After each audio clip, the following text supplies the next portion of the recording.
Hey guys, chapter 613 is out and there is a lot to cover in this chapter. So let's get right into it.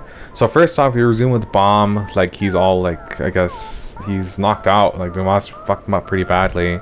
And I mean, it's very brief what we see with Bomb, but we then transfer back into the battlefield with Lobadon, Yama, all these guys.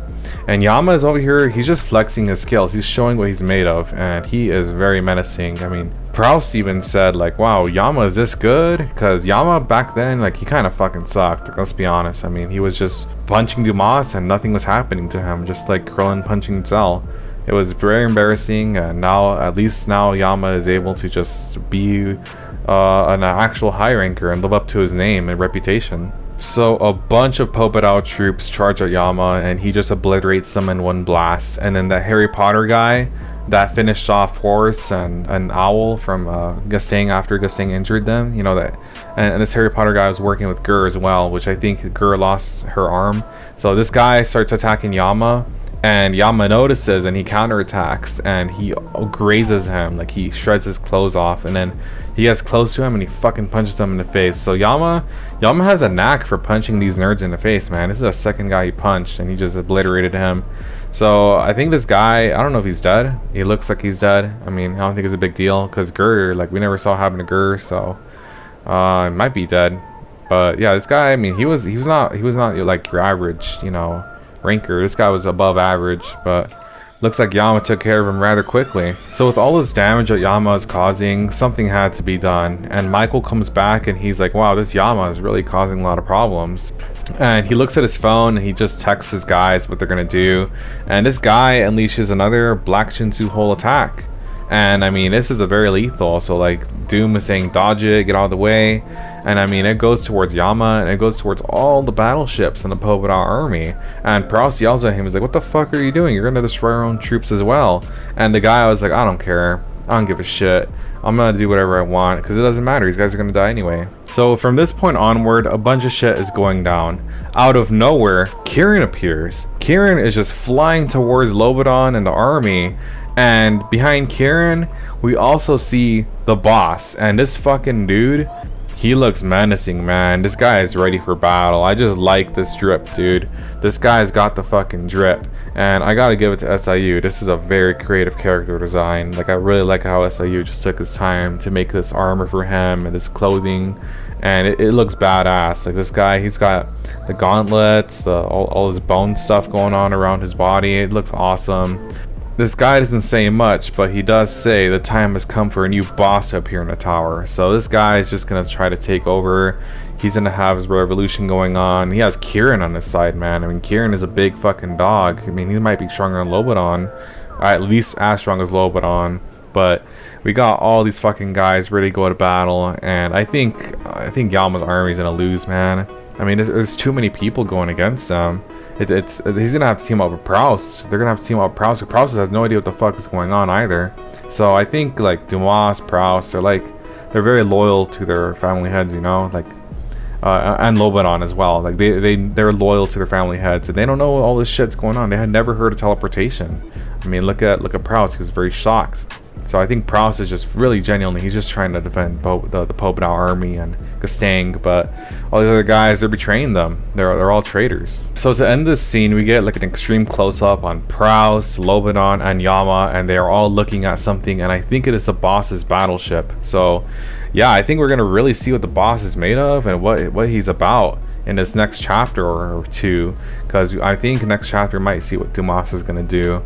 Yeah, so I think SIU did a great job with this chapter so far. I mean, this is most of the chapter, but I mean, this is a great upgrade from the last few chapters we got. I mean, it's very refreshing, and for this battle, I really do think we need people to start dying, man. I think Doom needs to die. I think some of just the people on the team, man. We gotta get rid of these people. I mean, Bomb's team has been taking too many wins, and I think that needs to be cut down. But thankfully, that win streak ended because Bomb lost. He lost. He finally fucking lost. So in the next scene, Dumas is like, I think I went too far, but Bomb might still be alive. And shit, I see Bomb, his neck is all twisted, man. This is Dumas, and that last attack he did, that was fucking lethal. That was brutal. But Bomb's still alive, because I mean, he's an irregular, and he is a mystical creature, so he can survive attacks like these, you know? So we get a little bit of internal monologue from Dumas, and he's like, that last technique felt very lethal, and it felt dangerous, and it made him feel a danger that he never felt before. So I guess Bomb's potential is really leaking out there. And I mean, Dumas sensed it. He sensed how much of a danger Bomb poses to him, and maybe even the family leader. So he was surprised because all these guys gave him problems, and he calls them 3 regulars. Well, I would rephrase that to 2 ass pulls and 1 irregular, but I mean, I guess. So Dumas just pretty much like cleaned up all these guys. He wiped them out, like no diff them.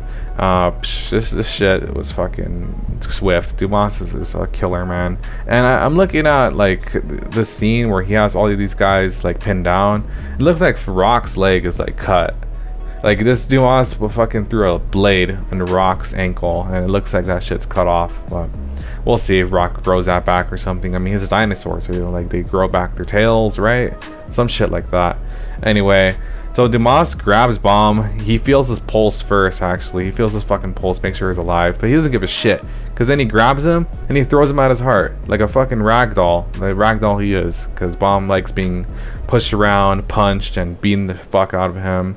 So, I mean, that's what Bomb is made for. And to Dumas' surprise, he wakes up. That did the trick. Bomb restarted his heart, and now he is awake. So we go back into the real world, and Dumas is awake, and he's still all injured. I mean, he didn't recover. I guess he was asleep all that time. I mean, he was left in a pretty vulnerable position. So he's awake now. His arms are still missing, but he now has the irregular in his heart, and he says to himself that, oh, that was just like a guess. Like, that was just a hunch to see if it worked, and it did. I mean, it makes sense. Like Bomb has hacks in him, so it makes sense that he powers up Dumas, even though he can break his spell. So I think what's gonna happen from here on out, maybe Bomb is gonna try to wake up in Dumas' heart, and he has to do it before he gets to Gustang, right? So Bomb is gonna wake up. He's gonna get enraged, and he is gonna try to kill Dumas while inside his heart. I don't know how successful that'll be. I think Dumas is smart enough to not leave Bomb in the most vulnerable part in his body if he ever anticipated him waking up. But I mean, you never know. Bomb can pull out a miracle, and he could rupture Dumas from the inside out. So that's a possibility, but I think Dumas is smarter than that. And the real Dumas, it's inside the body, will be guarding his heart, so he'll make sure everything is in place. But there's still a chance Bomb might rage out, and he might go into true self mode or a black mode or whatever the fuck it's called. And I mean, Dumas did say that he felt a danger from him, so it looks like it is possible for Bomb to threaten Dumas' life. So with that said, I mean, Dumas pretty much says he's gonna now go to Gustang and bring Bomb to his master. And I mean, he has Rock. Kun is not really important, but Rock is important because I mean, he's a native one. But Kun, I don't know. I thought Kun was gonna be revived. He might be revived with Bomb's true self mode. We'll have to see, because the Firefish, it looks like it hasn't saved him yet. Maybe it will. Maybe the Firefish is going to activate in the next chapter, and it's going to revive Bomb or Kun or something, you know? And, well, it might revive Bomb, and then Bomb might revive Kun with his mystical abilities. Because, I mean, Bomb did revive the other lady from the white battle, but she had that time skip ability, so that played a part into that. So maybe Bomb's revival ability will be, like, more powerful, and it could actually break that barrier between life and death. I don't know, but I don't think Kun's gonna die. I think Kun has been built up way too much to just die like that. So Firefish is gonna revive someone. I think that's what's gonna happen. It has to happen. These guys are gonna fucking die. At least Kun's gonna die. But with all that said, I mean, I think this is a great chapter. Like a total chapter is fucking great. Huge step up from the last few, like I said earlier. And I like what's going on with Yama, Lobadon, Kieran, all those characters, all that battle shit going on. It is amazing, and I think I am looking forward to whatever comes up next. If it's Lobadon stuff or Bomb stuff, there's a lot of shit going on. So yeah, what do you guys think of this chapter? Let me know down in the comments below, and I'll see you in the next review.